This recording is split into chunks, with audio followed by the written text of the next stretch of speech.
Tell us about the different types of garage door openers. I've seen the chain, the belt drive, and I think there's even one more. A screw drive. And I've seen the price variance is quite large. Is that a good value to go for the best of the best? All your basic half horsepower openers are going to be do a fine job of opening and closing your door.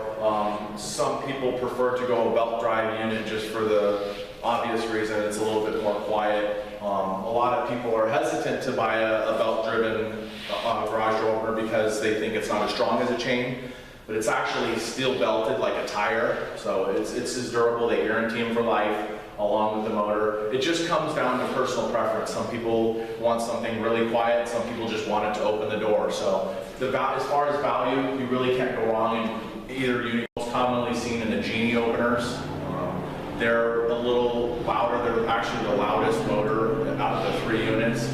But they're a real durable, strong motor. They'll run a really long time. So again, it just comes down to personal preference and kind of what you're looking to get out of your garage door opener. So the belt drive would be the quietest? Yes. The belt drive is the Cadillac of openers. Okay. And as far as sizes, I mean, you can operate a standard, residential door with a 3rd horsepower motor, a half horsepower motor. You get into a bigger door, a larger oversized door, or a heavier door, say it's a wood door, or a fancy wood overlay door. You want to step up into a 3/4 horse, again, chain or belt, either one would be sufficient. Do they have to use special springs for those heavier doors? Yeah, a lot of times in the heavier doors you'll see more than typical 2-spring setup. You'll actually get into 4-spring setups with the doors. Again, insulation can change, your decision-making process and what opener or what motor you want to install. Insulation is going to add weight to your door, so you're going to want to have something that's a little bit stronger to be able to pull the door up and down. What's the standard width on this double garage door? 16 by 7 is a standard measurement for a basic residential home. Are those smaller these days? Wouldn't it be nice if they had an 18-foot? Yeah, they do. You'll see some 18-foot doors in some of the homes. Not as common as a 16-foot 7 door. Another option is you can get a 16 by 8, so it's a little bit taller door for a little bit higher clearance vehicle. But yeah, I mean, most commonly seen outside of a 16-foot 7 door rather than a larger door as you'll have in this particular setup, a 3-car garage to get you the extra space. Would this have the space, or would you have to totally reconstruct this garage to make put an 18-foot in here? Yeah, you would basically be reconstructing the openings of the doors to be able to retrofit an 18-foot door. Would there be enough space on a garage this size, or would you actually have to extend the wall? Yeah, probably going to have to do some kind of add-on to make that be able to fit. Would that typically require a permit? Yeah, general contractor to be able to make the building to code before the doors would be installed. Now, on this one, I noticed there's a fire sprinkler on the side of that wall.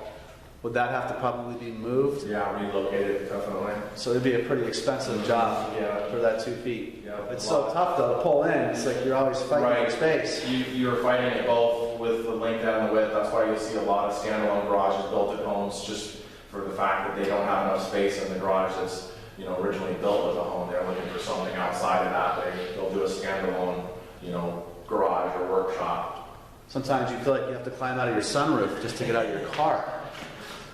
Yeah, definitely. When you're doing a custom garage, it'll give you more freedom on your dimensions and how large of a door you can put in there. Outside of the 3 openers that we were talking about before, as far as the chain drive, the belt drive, the screw drive, they also make, not very common, you don't see a lot of them. It's actually a jack, it's called a jack shaft opener. So it eliminates the rail that goes over your door along with the motor. A lot of people like it if they want to use the space above their garage door for storage. It actually bolts or clamps to the spring shaft above the door, so it gives you all the overhead space that you need, and it'll operate the door up and down the same way a traditional motor does. Really? So you can get rid of the whole drive belt? It gets rid of the rail, the arm that connects to it, yeah. So it's giving you the ability to utilize the space above your garage door for storage, or some people use it if they want to get the door to roll and get higher clearance for the door itself for a high vehicle. We've used them in custom car garages where they have actually a car stacker. Are those expensive? They're a little bit more than a traditional motor, but they're not ridiculous. Some garages have rafters, so that might be a great idea. You can hang a bike. Or... Yeah, some applications you have no choice but to use that opener. It's a low headroom situation, so you have no choice but to use a jack shaft opener. Oh wow. What about you do any kind of flooring? Since you're here, I should just start the video. We have these universal, they almost look like an alarm off of a car, clicker, these clickers. And they're pretty cool because we can actually turn our house alarm off and on and open and close our garage doors. They're a little 4-button clicker, which makes it nice for size because you can put it in your pocket. It's not a big clunky garage door opener. But one time we changed our alarm service company, and then for some reason it reset our clickers, and we could not program them. And we had to get 3 different people to come out here to program the clicker for the garage door. Right. And they had to do something with the actual alarm control master panel to program it. Does that make any sense? Yeah, what it is in the newer openers, they have a rolling code frequency is how the remotes are programmed. So you will see some conflict like that. Sometimes you can have it to where if you're programming your remote for your vehicle or even your home link in your car and say your neighbor happens to open his door and they're on a comparable frequency, you will see a conflict like that. Alarm systems, another real common situation you'll see it in is an apartment complex that say they have a gate to get into the community. Those are also on a wireless remote system. So yeah, you will see conflict of frequency. Sometimes few and far between, but it does happen, and it is a frustrating thing for a garage door technician because he's troubleshooting something that's not necessarily broken. Is that something Garage Door Solutions knows how to handle? Absolutely.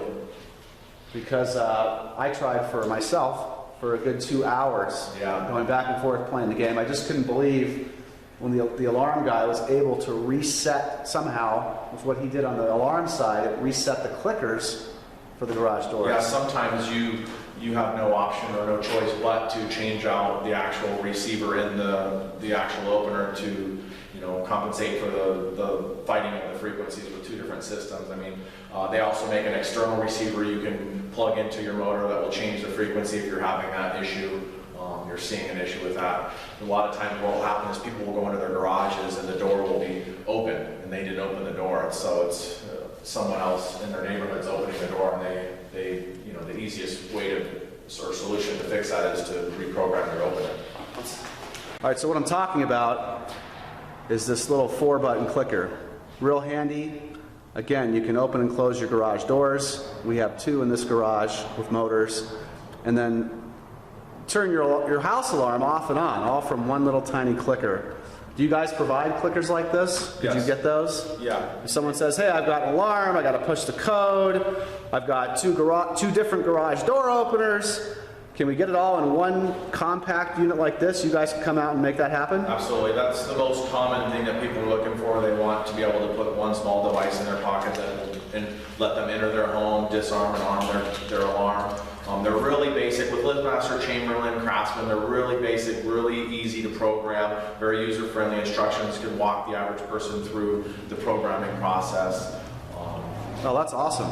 Yeah. Another feature that people choose to install in their homes outside of a remote is a keyless entry or a keypad.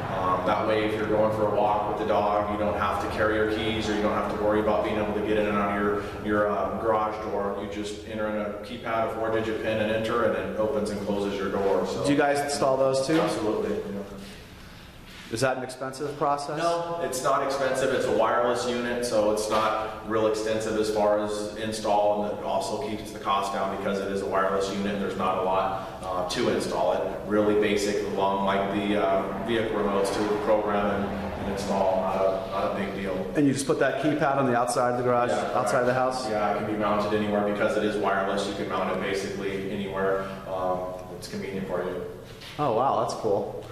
So we have Weston here from Garage Door Solutions. If anyone's in Arizona, needs some maintenance, needs some improvements, call Weston. Weston's best number is 623-249-4141. All right, give him a call, valley-wide, anywhere in Arizona, unless you live in BFE. If you're in Buckeye, well, you're SOL, Garage Door Solutions, garageDoorSOL.com.